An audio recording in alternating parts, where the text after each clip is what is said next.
नमस्कार साथियों, आप सभी को मेरे YouTube चैनल पर स्वागत है। आज हम लोग क्लास 9 का एक चैप्टर संख्या पद्धति के ऑब्जेक्टिव क्वेश्चन को हल करेंगे। तो फर्स्ट क्वेश्चन, निम्नलिखित में कौन परिमेय संख्या है? तो हम जानते हैं कि परिमेय संख्या को P बाई Q के रूप में लिखा जा सकता है, जहाँ P और Q पूर्णांक होता है और Q जीरो नहीं हो सकता है, अर्थात हर कभी जीरो नहीं होगा। तो आप देख सकते हैं जीरो को हम लोग 0/1 के रूप में लिख सकते हैं। तो यह एक परिमेय संख्या है, जबकि √2 अपरिमेय संख्या है, क्योंकि इसे हम P बाई Q के रूप में नहीं लिख सकते हैं। आप देख सकते हैं √2 का जो मान होता है वो 1.4142135 डॉट डॉट डॉट होता है, तो इसे हम P बाई Q के रूप में नहीं लिख सकते हैं। जबकि पाई का जो भी मान होता है वो 3.14159 ये भी क्या है, ये भी अपरिमेय संख्या है, अर्थात इसे भी P बाई Q के रूप में नहीं लिख सकते हैं। तो हम कह सकते हैं कि जीरो को परिमेय संख्या के रूप में लिख सकते हैं और जीरो क्या है, एक परिमेय संख्या है। निम्नांकित में कौन परिमेय संख्या है? तो आप देख सकते हैं अभी हम लोगों ने देखा कि √2 क्या है, अपरिमेय संख्या है, तो ये परिमेय संख्या नहीं है। √23 भी क्या है, अपरिमेय संख्या है, क्योंकि √23 का जब वर्गमूल निकलेगा तो 23 का जो अभाज्य गुणनखंड निकलेगा उसका पेयर अर्थात जोड़ा नहीं मिलेगा, 23 × 1, तो इसका जोड़ा नहीं मिला, अर्थात ये भी क्या होगा, अपरिमेय संख्या। जबकि आप 225 का अभाज्य गुणनखंड निकालिएगा तो इसका 3 × 3 × 5 × 5, अर्थात 3 और 3 का पेयर अर्थात जोड़ा मिल चुका और 5 का, तो इसका वर्गमूल आएगा 3 × 5 अर्थात 15। तो √225 का वर्गमूल 15 होगा और 15 को हम लोग P बाई Q के रूप में लिख सकते हैं, अर्थात 15/1 लिख सकते हैं। तो ये क्या है, परिमेय संख्या हुआ। जबकि ये भी क्या है, अपरिमेय संख्या है, क्योंकि इसे हम P बाई Q के रूप में नहीं लिख सकते हैं। आप देख सकते हैं यहाँ पे 0 रिपीट कर रहा और 1 रिपीट कर रहा, लेकिन इसका ऑर्डर निश्चित नहीं है, अर्थात इसे रेकरिंग के भी रूप में नहीं लिख सकते हैं, अर्थात ये क्या है, अपरिमेय संख्या है। तो इसमें परिमेय संख्या हुआ A। अब आप देख सकते क्वेश्चन नंबर 3। क्वेश्चन नंबर 3 में देखना है कि कौन परिमेय संख्या है। तो हम लोग जानते हैं कि अगर P परिमेय संख्या है और √2 अपरिमेय संख्या है तो प्लस माइनस गुना और भागा, अर्थात परिमेय संख्या और अपरिमेय संख्या का जोड़ घटाव गुना भाग क्या होता है, अपरिमेय संख्या होता है। परिमेय संख्या और ये क्या है, परिमेय संख्या, और ये अपरिमेय संख्या है। तो परिमेय संख्या और अपरिमेय संख्या का जोड़ घटाव गुना भाग क्या होता है, अपरिमेय संख्या होता है। तो हम कह सकते हैं, यहाँ पे देख सकते हैं कि 2 क्या है, परिमेय संख्या, √5 क्या अपरिमेय संख्या और घटाव है, तो क्या हो जाएगा, अपरिमेय संख्या। ओके, क्योंकि परिमेय संख्या और अपरिमेय संख्या का घटाव क्या होता है, अपरिमेय संख्या होता है। आप देख सकते हैं यहाँ पे √7 और √7 क्या हो जाएगा, कट जाएगा, तो क्या बचेगा, 2/7, 2/7, तो क्या हो गया, ये परिमेय संख्या हुआ। तो इसमें ए परिमेय संख्या होगा, जबकि ये भी क्या है, अपरिमेय संख्या। क्यों? क्योंकि हम लोग देखें ए परिमेय है और √2 क्या है, अपरिमेय संख्या है। तो परिमेय संख्या और अपरिमेय संख्या का भाग भी क्या होता है, अपरिमेय संख्या होता है। और पाई क्या है, अपरिमेय संख्या है, और अपरिमेय संख्या और परिमेय संख्या, ए हुआ परिमेय संख्या और ए हुआ अपरिमेय संख्या, तो इसका गुणनफल भी क्या होगा, अपरिमेय संख्या होगा। तो ये भी क्या है, अपरिमेय संख्या है। अर्थात हम कह सकते हैं कि ए मतलब इसमें √7 और √7 क्या हो जाएगा, कट जाएगा, तो क्या बचेगा मेरे पास, 2/7। तो 2/7 क्या है, परिमेय संख्या है। क्वेश्चन नंबर 4 में देखिए, यहाँ पे इसमें भी चयन करना है कि कौन परिमेय संख्या है। तो ये क्या है, ये भी अपरिमेय संख्या है। क्यों? क्योंकि 3 परिमेय संख्या है, जबकि √2 क्या है, अपरिमेय संख्या। अपरिमेय संख्या और अपरिमेय संख्या का जो भाग होता है वो भी क्या होता है, अपरिमेय संख्या। देखिए यहाँ पे 1/2 क्या है, परिमेय संख्या है। क्यों? क्योंकि 1/2 को P बाई Q के रूप में लिखा जा सकता है। तो यहाँ P1 हो गया और Q 2 हो गया, और P और Q क्या है, यहाँ पे पूर्णांक है, तो ये क्या हो जाएगा, परिमेय संख्या। ओके, हम जानते हैं कि √2 भी क्या है, अपरिमेय संख्या है, ये नहीं होगा। √11 भी क्या है, अपरिमेय संख्या है, तो इसमें परिमेय संख्या ए होगा, 1/2। अब इसमें चयन करना है कि कौन परिमेय संख्या होगा। तो देखिए अभी हम लोगों ने देखा कि √2 क्या है, अपरिमेय संख्या, तो ये नहीं होगा। √3 भी क्या है, अपरिमेय संख्या है, जबकि √4 का वर्गमूल निकाल लीजिएगा तो क्या हो जाएगा, 2, और 2 को हम लोग क्या लिख सकते हैं, 2/1, अर्थात ये क्या हो गया, परिमेय संख्या। तो 5वां क्वेश्चन में आंसर कौन होगा, 3। क्यों? क्योंकि √4 का वर्गमूल 2 होता है, अर्थात ये क्या है, परिमेय संख्या। ये भी अपरिमेय संख्या है। अब इसमें चयन करना कि कौन परिमेय संख्या है। तो 0 को हम लोग 0/1 के रूप में लिख सकते हैं, अर्थात ये परिमेय संख्या हुआ। 1 को हम लोग 1/1 के रूप में लिख सकते हैं, ये भी क्या है, परिमेय संख्या हुआ। ये क्या है, रूट 2 को भी लिख सकते हैं 2/1, तो ये भी क्या है, परिमेय संख्या हुआ। इसमें कौन सा अपरिमेय संख्या है, तो ये आ जाएगा √2 क्या है, ये अपरिमेय संख्या है। तो इसका सही आंसर हो जाएगा √2। अब इसमें चयन करना कि कौन परिमेय संख्या है, तो 3 को हम लोग 3/1 के रूप में लिख सकते हैं, अर्थात ये परिमेय संख्या होगा। ए भी परिमेय संख्या है, √4 बराबर क्या होता है 2, ए भी क्या होगा, परिमेय संख्या, जबकि ये क्या है, अपरिमेय संख्या। तो इसका आंसर हो जाएगा 4। ओके, अब हम चलते हैं क्वेश्चन नंबर 8 में देखते हैं कि कौन अपरिमेय संख्या है। तो आप देख सकते हैं इसे p/q के रूप में लिखा जा सकता है, क्योंकि इसका वैल्यू क्या हो जाएगा 314/100, 314/100। तो क्या है, परिमेय संख्या हुआ। ये भी क्या है, आपका परिमेय संख्या, क्योंकि इसे भी p/q के रूप में लिखा जा सकता है, इसे भी p/q के रूप में लिखा जा सकता है, लेकिन इसे p/q के रूप में नहीं लिखा जा सकता है, अर्थात ये क्या हुआ, अपरिमेय संख्या। ओके, इसमें a होगा अपरिमेय संख्या, क्योंकि इसे p/q के रूप में नहीं लिख सकते हैं। अब इसमें चयन करना है कौन अपरिमेय संख्या है। तो देखते हैं √49, इसका वैल्यू आएगा 7, क्योंकि √49 का वर्गमूल 7, √9 का वर्गमूल 3 और 16 का वर्गमूल 4, 3/4। ये भी क्या हुआ, परिमेय संख्या है। √5 क्या है, अपरिमेय संख्या, क्यों, क्योंकि इसे हम p/q के रूप में नहीं लिख सकते हैं। और ये भी क्या है, परिमेय संख्या। कैसे, तो √20 को हम लोग क्या लिख सकते हैं, √20 को लिख सकते हैं √4 गुने √5। ओके, और यहाँ पे है √5। अब √5 और √5 कट गया तो क्या बचा, √4, और √4 बराबर 4 का वर्गमूल क्या होता है 2, अर्थात इसमें क्या ऑप्शन दिया हुआ है 2, इसका वैल्यू कितना आएगा 2, और 2 क्या है, परिमेय संख्या है। तो कौन इसमें अपरिमेय संख्या है, तो ये अपरिमेय संख्या हुआ।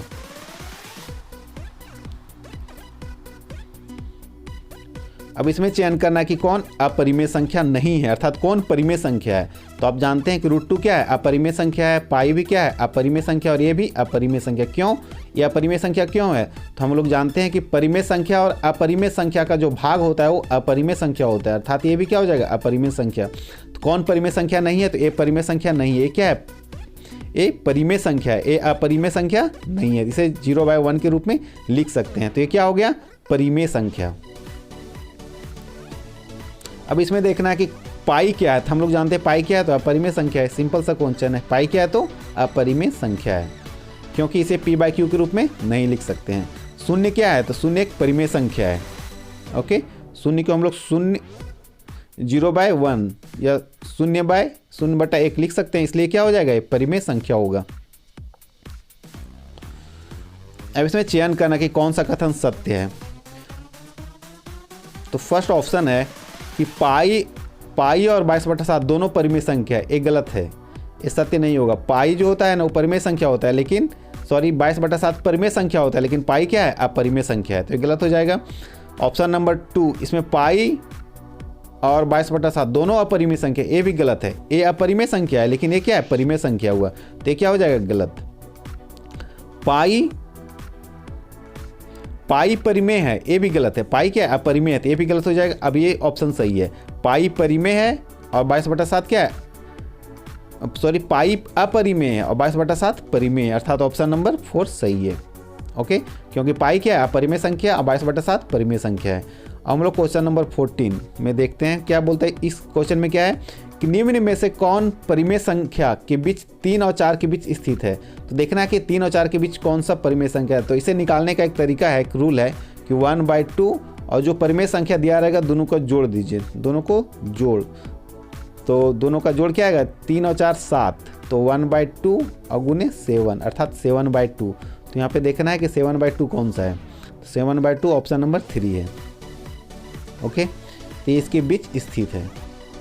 और हम लोग जानते हैं कि दो परिमेय संख्याओं के बीच अनगिनत रूप से परिमेय संख्या होता है, अर्थात अनगिनत परिमेय संख्या होता है। अब इसमें चेक करना कि कौन इसके बीच स्थित है। तो हम लोग का रूल क्या था, नियम क्या है, तो 1/2 और जो दिया गया दोनों का सम अर्थात जोड़, तो 3/5 और प्लस 4/5। तो हम लोग इसे जोड़ेंगे तो 1/2 हो जाएगा और 4 और 3 7, 7/5 हो जाएगा, एलसीएम 5 होगा तो 7/10। इसका आंसर आएगा 7/10। 7/10 कौन सा है, ऑप्शन नंबर 3। ऑप्शन नंबर 3 में 7/10 है, तो इसका आंसर 3 होगा। अब देखते हैं दशमलव प्रसार। तो हम लोग जानते हैं कि परिमेय संख्या का जो दशमलव प्रसार होता है वो शांत होगा या अनवसानी आवर्ती होता है। ओके, परिमेय संख्याओं का, ये परिमेय संख्या क्योंकि इसे p/q के रूप में लिखा हुआ है, तो हम जानते हैं कि परिमेय संख्या का जो दशमलव प्रसार होता है वो शांत होता है या अनवसानी आवर्ती होता है। शांत का मतलब कि इसमें अगर भाग दिया जाए तो शेषफल 0 आएगा। तो शेषफल, जिस परिमेय संख्या का शेषफल 0 आता है उसे शांत दशमलव कहते हैं, जिस परिमेय संख्या का शेषफल 0 नहीं आएगा उसे अनवसानी आवर्ती कहते हैं। और अपरिमेय संख्या का दशमलव प्रसार अनवसानी अनावर्ती होता है। ओके, तो ये परिमेय संख्या, अब इसका दशमलव प्रसार चेक करना है हमें कि शांत होगा या अनवसानी आवर्ती होगा। तो इसे चेक करने का सिंपल तरीका है। तो सबसे पहले 36/100 को कैंसिल करते हैं। तो यहाँ पे होगा, इसको हम डिवाइड करते हैं 4 से, तो यहाँ पे 9 आएगा और यहाँ पे 25 आएगा, अर्थात 9/9/25। अब हम लोग 25 का अभाज्य गुणनखंड निकालेंगे, तो 5 × 5 आएगा। इसमें ध्यान क्या देना है कि हर में अगर 5 आए या 2 आए या 2 या 5 दोनों हो तो उसका दशमलव प्रसार शांत होता है। ओके, इसका रूल यही है कि हर का अभाज्य गुणनखंड में क्या है, 2 आना चाहिए या 5 आना चाहिए, या 2 या 5 दोनों हो तो उसका दशमलव प्रसार क्या होता है, शांत होता है। तो आप देख सकते हैं 36/100 को हम लोग 9/25 लिख सकते हैं, 9/25। अब 25 को निकाले तो क्या आया, 5 × 5, तो इसका दशमलव प्रसार क्या होगा, शांत होगा। क्यों? क्योंकि हर में क्या आया, 5 आया। तो हर में 5 हो या 2 हो या 5 और 2 दोनों हो तो उसका दशमलव प्रसार शांत होता है। और अगर 2 और 5 नहीं है तो उसका दशमलव प्रसार अनवसानी आवर्ती होगा। ओके, अब हम देखते हैं नेक्स्ट क्वेश्चन। तो देखिए यहाँ 1/11 है, तो अब इसका देख सकते हैं यहाँ पे 11 है। इसका अगर अभाज्य गुणनखंड निकालेंगे तो 1 × 11 आएगा। 2 और 5 नहीं आया तो इसका दशमलव प्रसार क्या हो जाएगा, अनवसानी आवर्ती। क्यों? क्योंकि ये परिमेय संख्या है, तो परिमेय संख्या का दशमलव प्रसार शांत होता है या अनवसानी आवर्ती होता है। लेकिन 11 का जब अभाज्य गुणनखंड निकालते हैं तो 1 और 11 आता है, इसमें 2 और 5 नहीं आया, तो क्या कहेंगे, इसे अनवसानी आवर्ती होगा। ओके, अब यहाँ पे क्वेश्चन है 7/8। यहाँ पे कैंसिलेशन लॉ नहीं लगेगा, मतलब यहाँ पे आप भाग नहीं दे सकते हैं। तो 7/8, तो 7/8 को क्या लिखेंगे, 2 × 2 × 2। अब देख सकते हैं यहाँ पे जो हर है उसमें क्या आया, 2 × 2 × 2, अर्थात 2 आया। तो हम क्या रूल बताया था, क्या रूल था इसमें, 2 आना चाहिए या 5 या 2 5 दोनों, 2 तो आया ना, इसलिए इसका दशमलव प्रसार क्या होगा, शांत होगा। ओके, अब एक नेक्स्ट क्वेश्चन, इसका दशमलव प्रसार क्या होगा, यहाँ 7 है और 7 है तो क्या हो जाएगा, इसका यहाँ पे 7 है, 2 और 5 तो नहीं है, तो क्या हो जाएगा, दशमलव प्रसार अनवसानी आवर्ती। ओके, अब इसका देखना दशमलव प्रसार, तो हर में 3 है, 2 और 5 तो नहीं है, तो इसका दशमलव प्रसार अनवसानी आवर्ती होगा। अगर 2 और 5 या 2 और 5 हो या 2 से सिर्फ 2 हो या सिर्फ 5 हो तो उसका दशमलव प्रसार शांत होता है, और नहीं तो फिर अनवसानी आवर्ती होता है। अब इसका दशमलव प्रसार निकालते हैं। तो यहाँ देख लीजिए हर में क्या है, यहाँ पे 8 है और 8 को लिख सकते हैं 2 × 2 × 2, अर्थात 2 2 आया तो इसका दशमलव प्रसार क्या हो जाएगा, अनवसानी आवर्ती, अर्थात ये।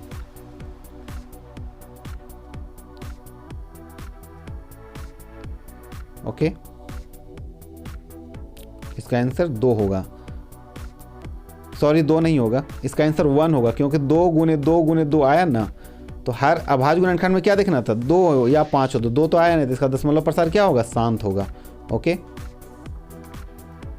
अब देखिए इसका लिखने का सिंपल तरीका है, 9 पे रेकरिंग, इसे रेकरिंग पढ़ते हैं, तो 9 पे रेकरिंग है, मतलब 1 डिजिट पे रेकरिंग है, तो 9 तो लिखेंगे, और 1 डिजिट पे रेकरिंग रहेगा तो सिर्फ 9 नीचे लिखेंगे। अगर 2 डिजिट पे रेकरिंग रहता तो 99 लिखते, 3 डिजिट पे रेकरिंग रहेगा तो 999 लिखिएगा, ये कट जाएगा, तो इसका वैल्यू क्या आएगा, 1, अर्थात कौन सा ऑप्शन सही है, तो 1 ऑप्शन सही है।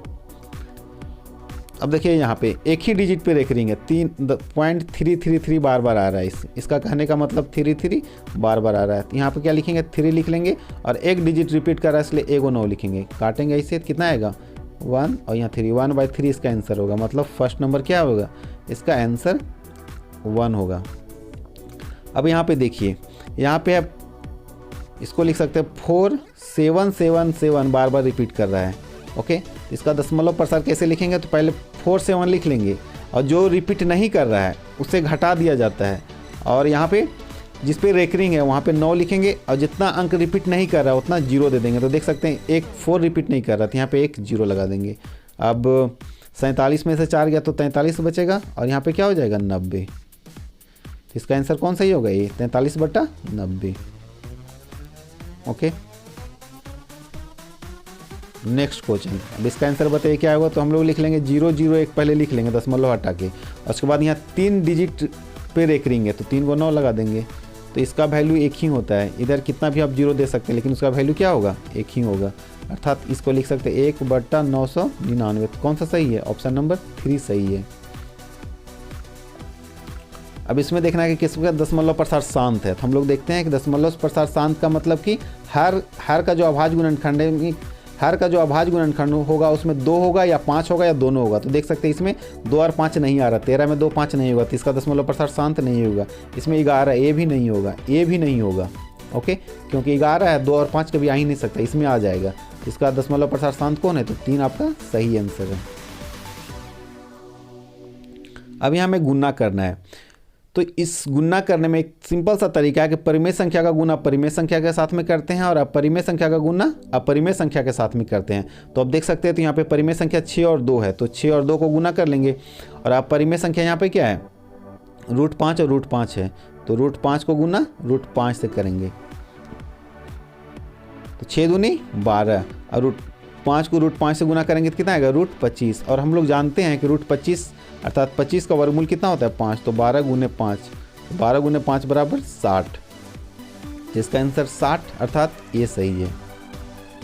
ओके, इसका सिंपल तरीका है परिमेय संख्या का गुणा परिमेय संख्या के साथ में और अपरिमेय संख्या का गुणा अपरिमेय संख्या के साथ में कर देते हैं, और वही इसका गुणनफल होता है।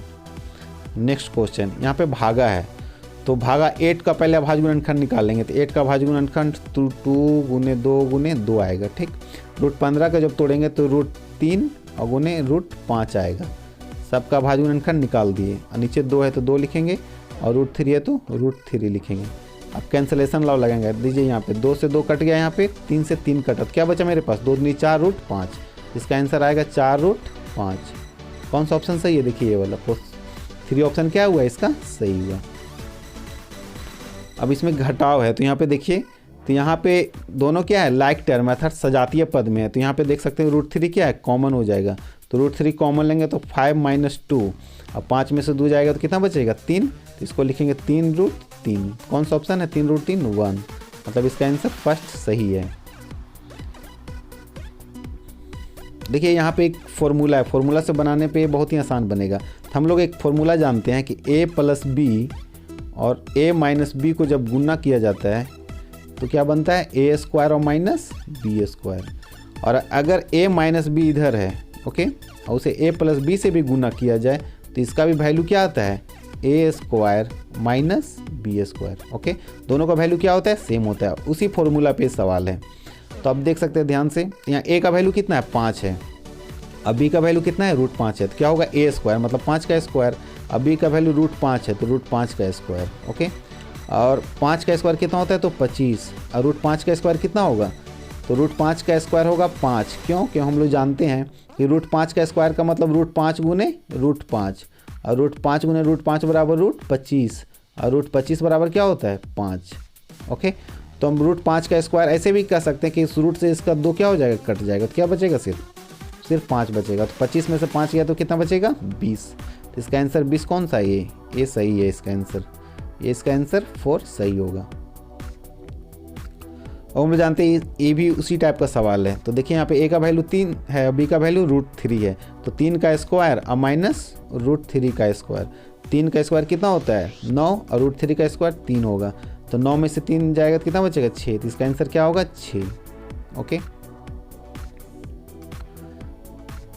अब यहाँ पे निकालते हैं, ये भी सेम सवाल है। तो यहाँ पे a का वैल्यू कितना है, √11, तो √11 का होल स्क्वायर और माइनस √7 का होल स्क्वायर, तो रूट से 2 से रूट कट गया तो 11 बचा, और यहाँ पे 7, 11 में से 7 चला गया तो कितना बचेगा, 4, तो 4 और इसका ऑप्शन सही है। ए भी आपका सेम सवाल है। तो √5 यहाँ पे एक जगह पे √5 है, तो √5 का स्क्वायर होगा और √2 का स्क्वायर होगा, तो √5 बराबर क्या हो जाएगा, √5 का स्क्वायर सिर्फ 5 आएगा मतलब 5, और इसका क्या आ जाएगा, 2, 5 में से 2 जाएगा तो कितना बचेगा, 3, अर्थात इसका आंसर दूसरा सही होगा। अब इसका परिमेयकरण करना है, अर्थात हर में यहाँ देखिए हर क्या है इसका अपरिमेय संख्या है, इसे परिमेय संख्या करना है। तो ये बहुत ही सिंपल तरीका है। सबसे पहले 1/√2 लिख लेंगे हम लोग और इसमें अंश और हर में √2 से ही गुना करेंगे। ओके, क्योंकि √2 का ही क्या करना है, परिमेयकरण करना है। तो 1 में √2 से गुना करेंगे तो √2 होगा, √2 में √2 से गुना करेंगे तो √4 होगा। और हम लोग जानते हैं कि √4 का वैल्यू क्या होता है, 2। तो इसका आंसर क्या हो जाएगा, √2/2, अर्थात ये सही है। ओके, अब इस क्वेश्चन को हम लोग सॉल्व करेंगे। यहाँ पे इसका हर का परिमेयकरण करना है।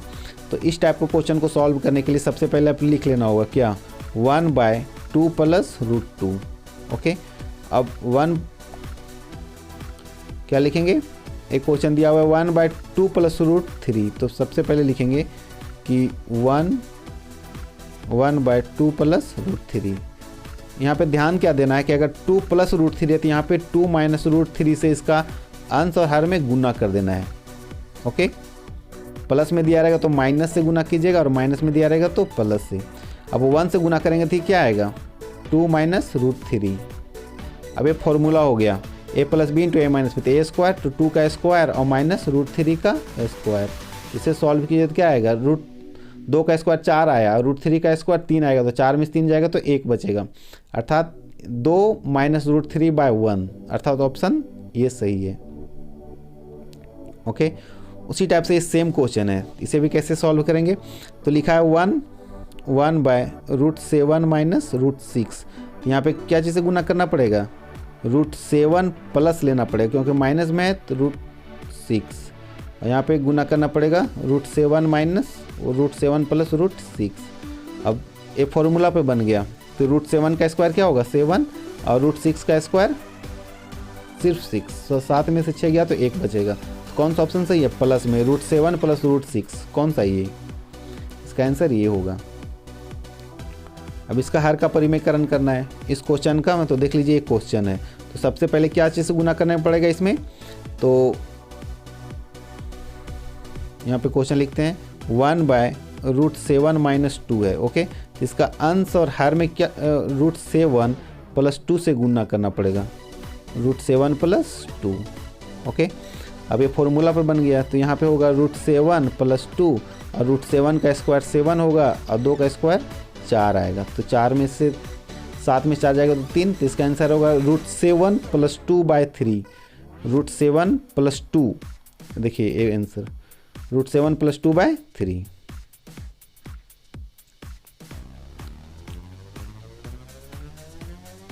ओके, अब नेक्स्ट क्वेश्चन। हम लोग जानते हैं कि भागा में पावर क्या होता है, घट जाता है। अर्थात आधार सेम हो और घातांक अलग अलग हो तो फिर भागा में पावर क्या करते हैं, घटा देते हैं। तो घटा दीजिए, 6 के पावर में 6/5 और -1/5 है।